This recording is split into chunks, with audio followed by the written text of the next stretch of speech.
This week marks Mental Health Awareness Week. Cardiff City first team players have been picking up the phone and calling participants on Cardiff City FC Foundation's Sporting Memories project. The project uses the Cardiff City brand to connect and support veterans from around Cardiff to reduce social isolation and improve well-being. Sean Morrison caught up with John, a veteran on the project, to discuss football, life, and how keeping in touch with people can boost well-being during lockdown. Anyone that's kind of at the highest of their craft, you've got to appreciate it, because anyone who plays to an elite level or performs at an elite level at any sport, they've got to be incredibly talented or dedicated to it.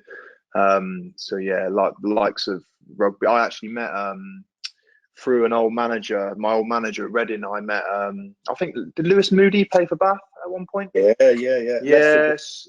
Yeah, so moved to Bath, and there was uproar. But yeah, Lewis Moods is all right. He lives in Bath, doesn't he? So yeah, because my old manager at Reading, Nigel Adkins, he had met him years previously, and I'd just become captain at Reading, and I was only young. I was about 20, 21 years old, and the manager said to me, "Look, I've got a friend here who's played at the highest level in his sport. He's an incredible captain. I'd like you to go meet him." And I remember he said to me, "Right, it's Lewis Moody." And I knew who Lewis was. I'd watched him play for England, and got in my car, drove down past is it the A, one of the A roads that take you down past Stonehenge and all that, towards that way anyway. And we met up in a coffee shop in a lay-by.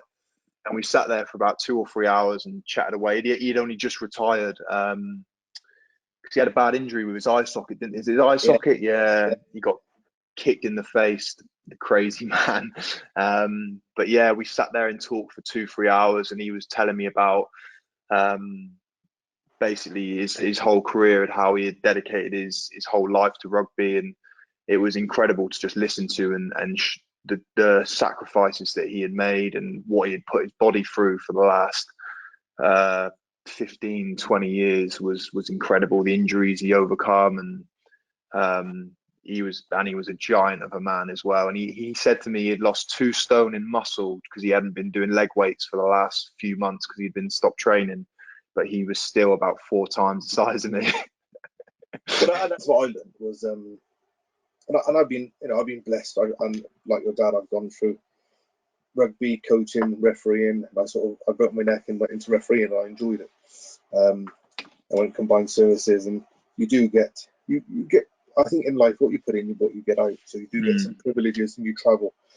And I got awarded and I'm not saying it, big ego, but I got awarded an MBE for services to rugby and sport. And that's amazing, yeah. And I think for me, that was a sort of an achievement, I think. But afterwards, you look at the parallels between sport and military life, and we only see, like you, when you go on the pitch for 90 minutes, that's the top of the iceberg. You don't see nothing underneath that.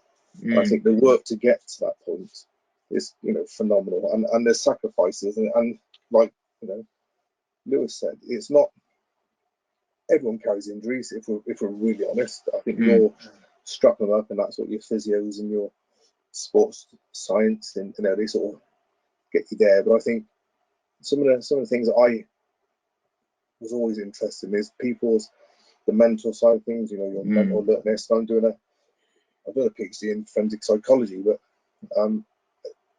the injuries, physical injuries, easy. The mental ones, when you see guys go on the pitch and the pressures, and especially yourself, to be the skipper, fantastic. But the pressure, people don't see it. Everyone think they can do it. And we was talking to Sam a minute ago about the pressure, leadership. People like Boris and all this sort of stuff. I don't want to get into politics, but that's hard work.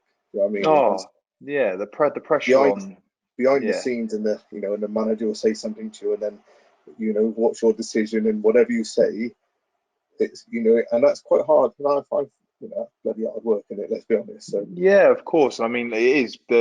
There's always sometimes the job's a little bit easier, but throughout the season, there's always, especially when you've got and like yourself, being in the army, there's more than just you're looking after. You're trying to look after the interests of fellow teammates, of fellow staff members, and not everyone's going to agree with what you think or what the manager thinks or people above. And sometimes it's hard to find that middle ground to keep everyone happy. And at the end of the day, everyone's got to be pushing in the same direction, because if you're not in any sport, or in the army, the navy, the RAF, if people aren't all pushing towards the same goal, there's going to be cracks and things are going to appear that are going to make things difficult. So like you said, there's that vision, or there's the appearance that people see straight up, and they don't see the work that goes in behind, or the conversations and the meetings. Like you said, the mental side of not only sport but in life generally, really, it is huge. So the foundation have developed a digital offer to support those who might be living in social isolation. For more information on how you can get involved, please visit www.cardiffcityfcfoundation.org.uk. We're also encouraging Bluebird supporters to get in touch with an older relative, friend or neighbour who may be isolated due to the coronavirus pandemic.